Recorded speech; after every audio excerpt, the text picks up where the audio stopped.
সিআইডির মুখোমুখি অভিষেকের ৫.৫ ঘন্টা। প্রশ্নের মুখে হারালেন মেজাজ। রাতেই কেন গেলেন মমতার বাড়িতে? চরম বিপদের মুখে অভিষেক। সই জাল মামলায় কি হতে পারেন গ্রেফতার? জিজ্ঞাসাবাদের মুখে কি বললেন এক সময়ের স্বঘোষিত যুবরাজ? বৃহস্পতিবার দিনভর টানা চাপান উতরের মধ্যেই নির্দিষ্ট সময়ের আগেই ভবানী ভবনে যান অভিষেক।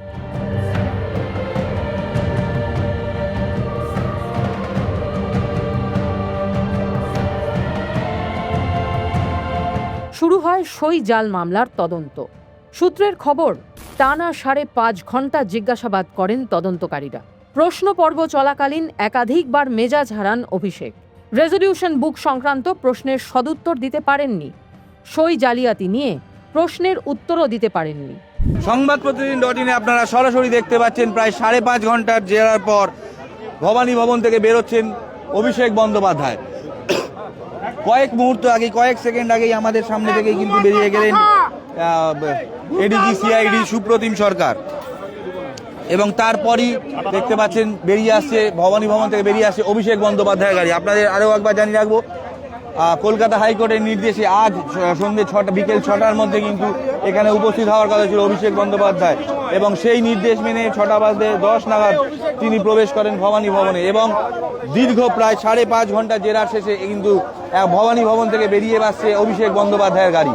এই দীর্ঘ ৫.৫ ঘন্টার জেরায় সূত্রের খবর থেকে, সূত্র মারফত আমরা জানতে পারছি, অভিষেক বন্দ্যোপাধ্যায়কে জিজ্ঞেস করা হয়েছে সেদিনের যে ৬ তারিখের যে পরিষদীয় দলের বৈঠক, সেই বৈঠকে কারা কারা এসেছিলেন, কতজন এমএলএ এসেছিলেন, কতজন এমএলএ সত্যিকারের সই করেছিলেন এবং কতজন এমএলএ অনুপস্থিত ছিলেন, এই ধরনের বিভিন্ন তথ্য তার কাছ থেকে জানতে চাওয়া হয়েছে বলে সূত্র মারফত খবর। যে ছবিটা আপনারা সংবাদ প্রতিদিনের পর্দায় দেখতে পাচ্ছেন, সরাসরি এই মুহূর্তে অভিষেক বন্দ্যোপাধ্যায় বেরিয়ে যাচ্ছে। অভিষেক বন্দ্যোপাধ্যায়ের গাড়ি কিন্তু বেরোলো ভবানী ভবন থেকে।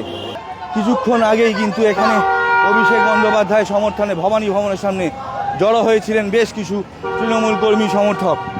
সেই তাদেরকে মুহূর্তের মধ্যে ছত্রখান করে দেয় কলকাতা পুলিশ। তার কারণ, সোনারপুরে যে ঘটনাটি ঘটেছিল সেই ঘটনার পুনরাবৃত্তি যাতে কিছুতেই না ঘটে সেদিকে কড়া নজর ছিল। যেমনটা দেখতে পাচ্ছেন, একের পর এক পুলিশের গাড়িও কিন্তু ফলো করছে অভিষেক বন্দ্যোপাধ্যায়ের কনভয়ের দিকে। তাদের একটাই উদ্দেশ্য, কিছুতেই যাতে সোনারপুরের মতন ঘটনার পুনরাবৃত্তি আর না ঘটে। বারবার সিআইডি সমন করলেও সেই সমন এড়িয়ে যান অভিষেক বন্দ্যোপাধ্যায়। সেই কারণে সিআইডি যেমন একদিকে আসে আদালতে, তেমনই রক্ষা কবচের দাবি করে আদালতের দ্বারস্থ হন অভিষেক বন্দ্যোপাধ্যায়রাও। মনে রাখতে হবে, অভিষেক বন্দ্যোপাধ্যায়কে সিআইডির তরফ থেকে বলা হয়েছিল সেদিনকের মিটিংয়ের যে রেজলিউশন শিট বা রেজলিউশন কপি, সেই রেজলিউশন কপি কিন্তু সঙ্গে করে নিয়ে আসতে হবে। যা সূত্র মারফত জানা যাচ্ছে, সেই রেজলিউশন কপি সিআইডি আধিকারিকদের হাতে তুলে দেন অভিষেক বন্দ্যোপাধ্যায়। জবাবে অসন্তুষ্ট সিআইডি ফের তাকে হাজিরা দিতে বলেছে। সূত্রের খবর, ১৪ জুন বেলা ১১টায় যাওয়ার কথা অভিষেকের। গভীর রাতে ভবানী ভবন থেকে বেরিয়ে তার গাড়ি সোজা গিয়ে পৌঁছয় মমতা বন্দ্যোপাধ্যায়ের বাড়িতে। সূত্রের খবর, সেখানে যান মদন মিত্র, কুণাল ঘোষরাও।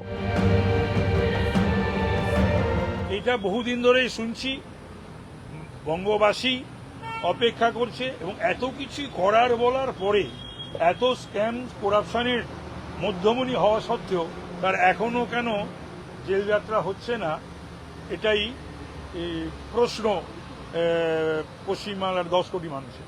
जितना अपराध हुआ है उनके जमाने में इन लोगों के द्वारा हुआ है। नीचे से ऊपर तो सब लोग लिखते हैं। इसकी इंक्वायरी चल रही है और जैसा तब आएगा कार्रवाई होगा। क्या होगा आगे नहीं मालूम, लेकिन कांग्रेस से निकले हुए सारे पार्टियां फिर कांग्रेस में ही आती। कल्याण बनर्जी अभिषेक का केस नहीं लिया, क्या बोलेंगे? उनका अंदरूनी मामला है, अभी तो उन्हीं के पैसा पे चलते थे। রাজনৈতিক মহলে জল্পনা, কি কথা হলো তাদের মধ্যে?